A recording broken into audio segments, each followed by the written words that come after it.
time business owners. How are you doing today? Alright, today we are going to talk about this as use simple English words to make sentences that you can use during business meetings when you want to speak in English, when you want to negotiate deals in English, when you want to write business documents or business emails. Stop using business English phrases that do not let you connect well in English with your foreign clients, your foreign business partners, and with your foreign investors. Yes, speak from your mind, write from your mind. Just because you're trying to create simple sentences in English, that doesn't mean you should speak from your mind. That doesn't mean you shouldn't write those business emails from your mind.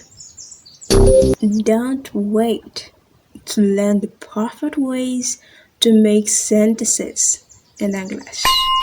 Get more business tips and expand your business worldwide with strong business English skills. Within 8 months, join the one-on-one VIP English coaching programs for VIP meetings and founders like you.